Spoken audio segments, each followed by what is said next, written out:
viewers, welcome to this module wherein we are going to discuss yet another important reaction mechanism, namely SN2 reaction mechanism. Unlike SN1, in SN2 we see only the formation of a transition state. Another salient feature in SN2 reaction mechanism is that Walden inversion. An inverted product to the compound that is initially taken generally occurs. We have seen already in our SN1 reaction mechanism that majority of alkyl halide molecules which are tertiary in nature and some secondary alkyl halide molecules will participate nucleophilic substitution reactions via SN1 path. However, most of the primary alkyl halides wherein the carbocation intermediate obtained is not stabilizable follow SN2 mechanism, which involves only a transition state which is highly hypothetical. Let's go to the board to discuss this SN2 reaction mechanism in detail. Let us consider an example for SN2 reaction. I am taking a primary alkyl halide, methyl chloride in this case, and treating it with a strong base KOH, which will be generating a OH minus, a strong nucleophile, in the presence of dimethyl sulfoxide, DMSO. Then what is the product obtained? The product obtained is methyl alcohol, like this, plus KCl. In this particular reaction, methyl chloride cannot proceed via SN1 path. Why? Because in SN1 reaction, we know pretty well the carbon halogen bond undergoes a heterolytic cleavage producing a carbocation. Here the carbocation obtained will be methyl carbocation, which is not at all stable because it is not having alpha hydrogens and there is no alkyl group attachment, so therefore no plus I. So therefore this is not at all stable, hence methyl chloride cannot adopt SN1 path. Therefore there should be some other path by which this particular methyl chloride undergoes nucleophilic substitution reaction. Then what is that path? That path is, I am taking methyl chloride, and we know pretty well methyl chloride is a sp3 hybridized species with a tetrahedral geometry like this.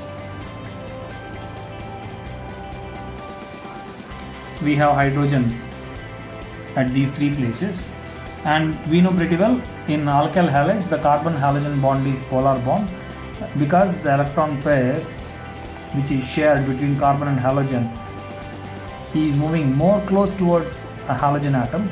As a result, halogen gets partial negative charge and this gets partial positive charge. So an incoming nucleophile, in this case the OH minus ion, which is in need of positive charge, cannot approach this particular partial positively charged carbon from this direction.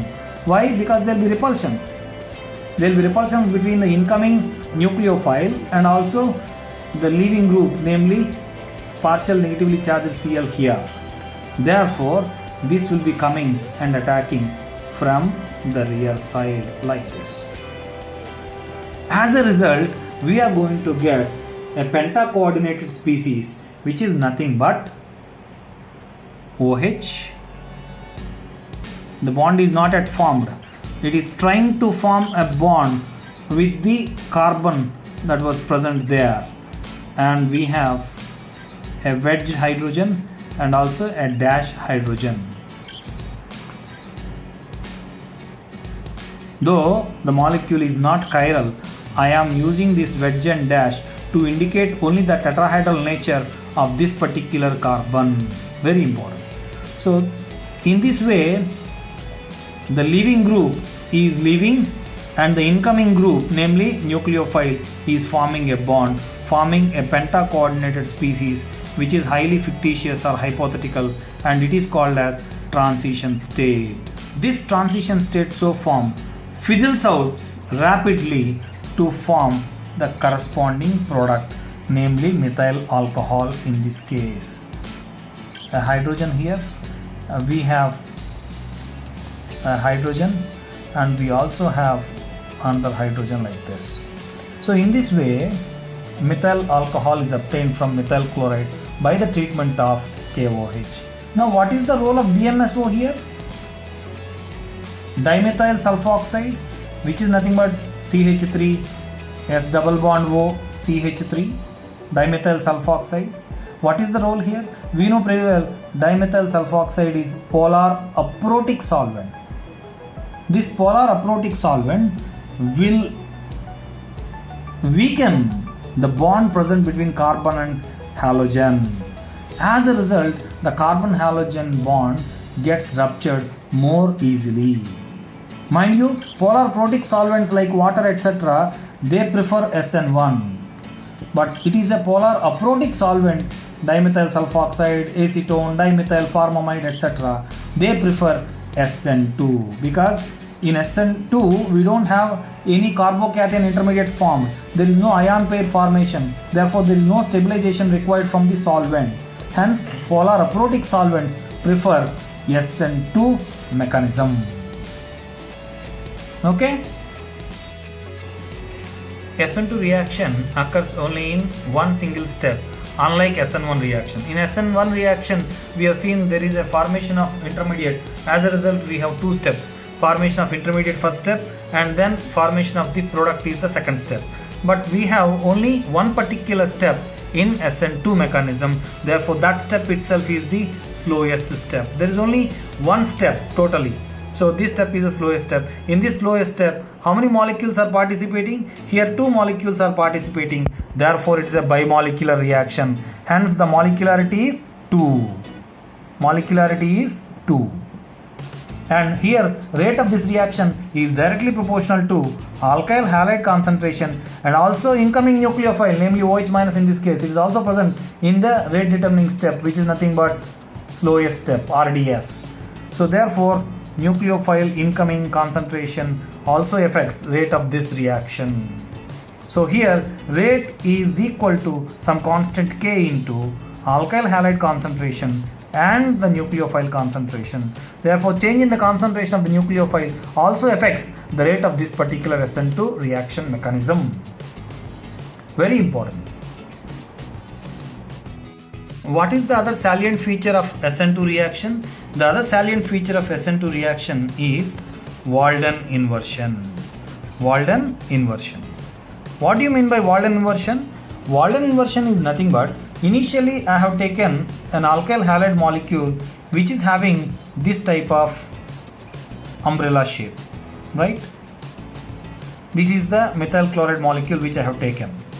Now towards the end, what is that I am getting? I am getting a methyl alcohol wherein the umbrella is inverted like this. Yes or no?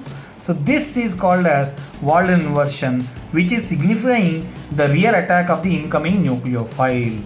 So it is significant. It is giving me the importance of rear attack.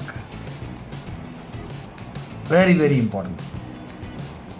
So Walden inversion tells me very important factor that the incoming nucleophile will have a rear attack on the substrate.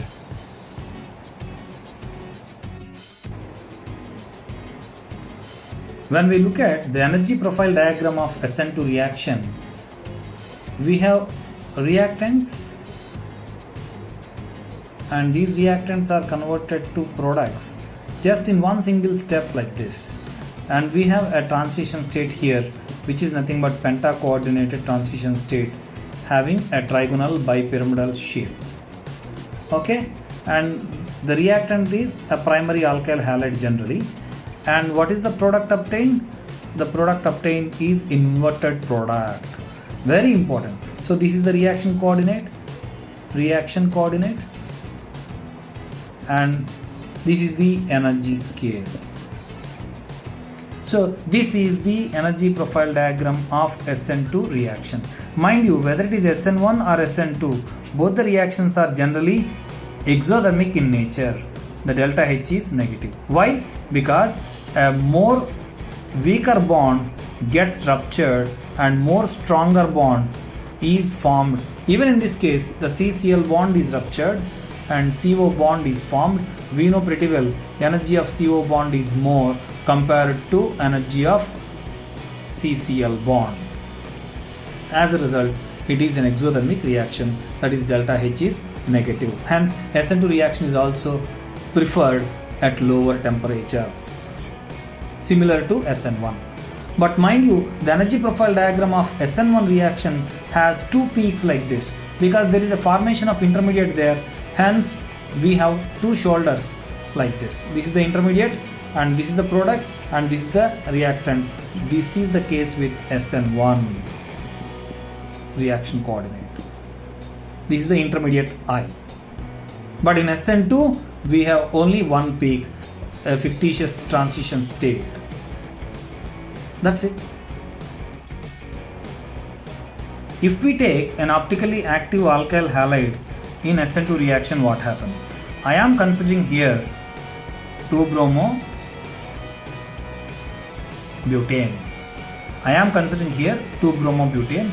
This is treated with a OH minus, a strong nucleophile, in presence of, let us suppose, DMSO or DMF, dimethyl formamide.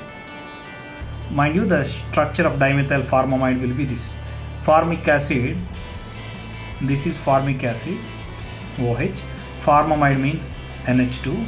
If I put two methyl groups here, it is called as DMF, dimethyl formamide.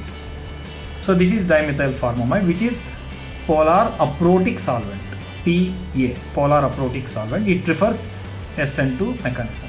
So I have taken an optically active alkyl halide which is secondary in nature. I told you that a secondary alkyl halide may take SN1 or SN2 paths depending upon the strength of the nucleophile and also the solvent that is taken.